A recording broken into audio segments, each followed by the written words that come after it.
My mother is a soldier who veteran. All right. We are going to be talking about aligning your passions with your life goals. A couple of things that we will note are the methods that we can use to identify our personal passions and interests, the strategies for setting realistic and achievable life goals, and additionally, techniques to create a clear action plan with passions, with aligning passions with life objectives. The reason why it's important for you to do this is to enhance your life satisfaction and have fulfillment in pursuing your goals. So, I think that's really important. The reason why it's very important to align your passions with your life goals, so the things that you like to do that get you all giddy, need to be in line with the things that you're here to do, because that's how you continuously beat the positive drum or go with the flow of least resistance.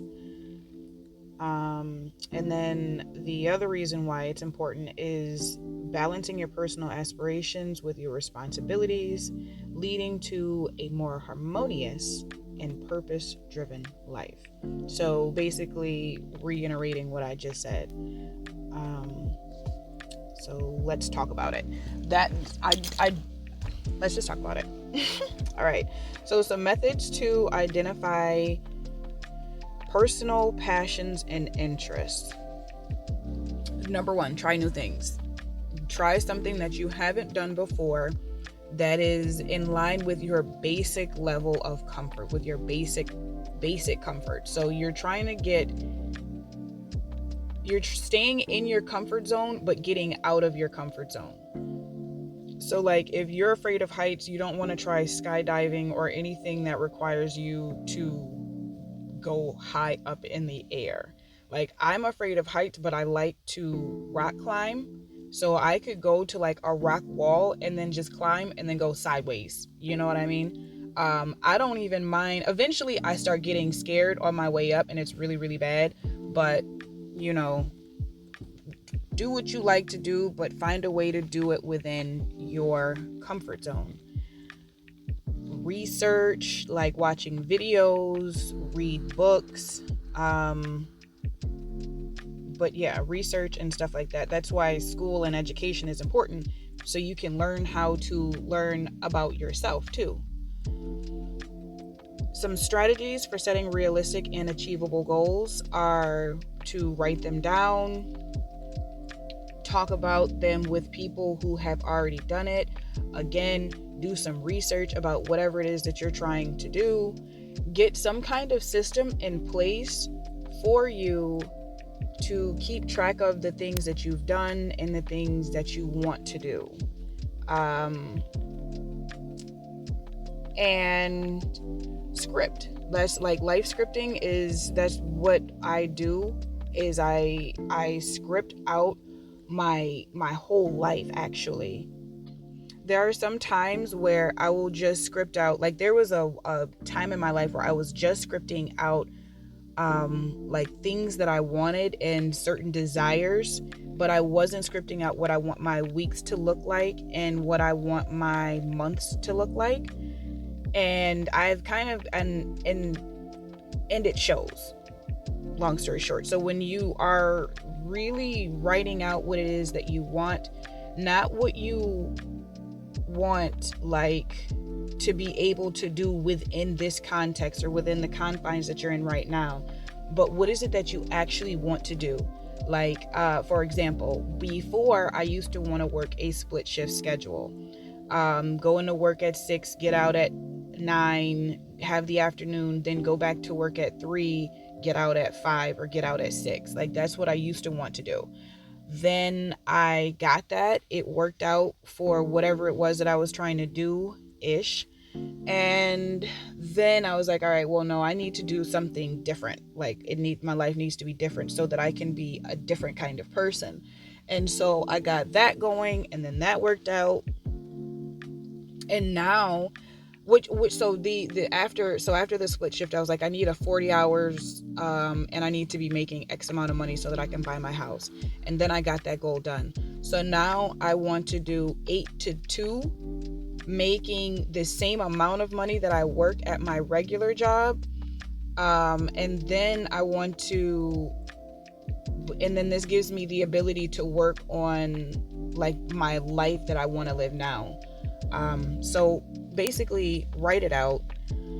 That is just an example of how I use my life scripting. Also, what that helps me do is whenever things get too much, which is often at my job, I just reiterate, like, this is not the end for me. Like, this is not my last job. I'm about to be out of here soon. This time next year, none of these problems will be my problems. And I know that because this is what I'm writing out for my life now.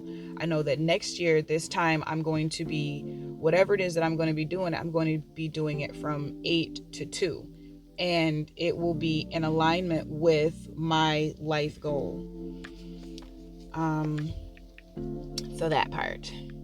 A couple of techniques to create a clear action plan. Well, I guess I basically just talked about that.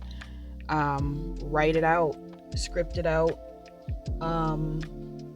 But yeah, that's it. Tune your energy and then rest in that. So personal retreats, I haven't really talked about that very much, but a personal retreat is just you taking yourself and you're going on a retreat. Sometimes you have to go on a retreat in your bathroom. Sometimes you have to go in a retreat in your bedroom, or you can do a retreat in your living room if you have that kind of comfort level. Like if you have a lot of little kids, chances are the only alone time that you're going to get is like for real in the bathroom. Or if you live in a household or a family at all, everybody's always in your face because you're the mother, your retreat might just be the bathroom. That's the only time you can expect that people are going to give you some privacy. If your children are a little bit older, then perhaps then you can be like, okay, I'm going to go to my room, don't bother me. And then if you live alone or something, your children are even older, like you have teenagers and they really don't want to be bothered with you, then you can just go set up your situation in your living room. And if you're single, or again, if your children are really older, like 15, 16, 17, then you can just go to a hotel locally in your city. I want to try a train retreat where I get on a train and I go away and I come back. But I want to go on a train where like you can eat and get comfortable and I can have my whole little box. Because on the retreat, the goal is to do some meditating. We're not trying to do like shadow work and dig up all the bad shit that makes your life fucking suck. Fuck all that. No, we're chilling. We're vibing. We're thinking about the things that we want to think about, or we're thinking about the things that we want to do. We're making actual plans. So this, now we're not life scripting. Like on your retreat, we're not really life scripting. We're not playing. We're not that life scripting is planned, but this is actually, so this month I'm going to talk to this person, go here, do that. And you kind of write that in the margin. And then as you're going throughout your month, you will have the wherewithal, the energy, you'll be in the position to write down those goals in actual time.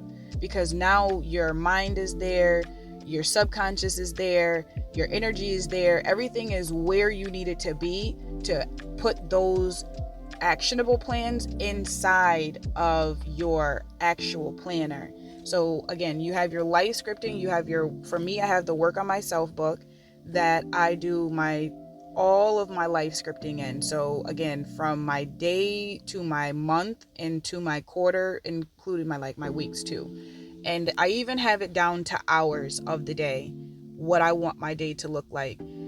Because again, as a mother parent, it is too easy for your life and your day to get ripped away from you and you not to be able to have any control of what's going on. So you really need to sometimes break it down to the hour. Like, what is it that I want my day to look like? And that's okay. Especially if your mind is struggling to just stay in reality. Like you have ADHD, anxiety, OCD, depression, bipolar, if your brain and your body and your mind are already struggling, like you are on meds every day just to get through life and you won't function without meds, like write that shit down day by day, hour by hour.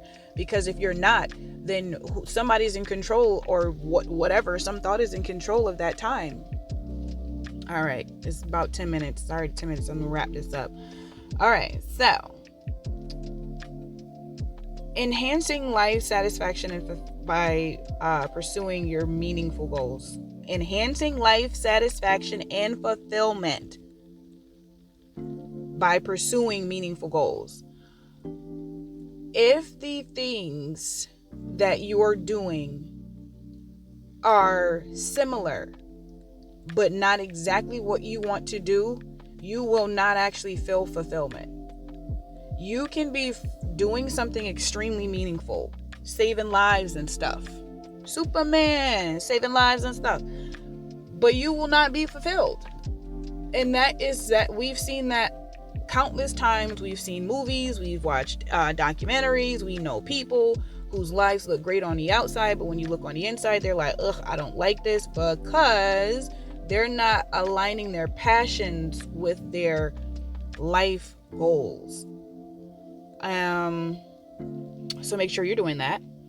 And then you need to be able to, or this is going to help you balance your personal aspirations with your responsibilities.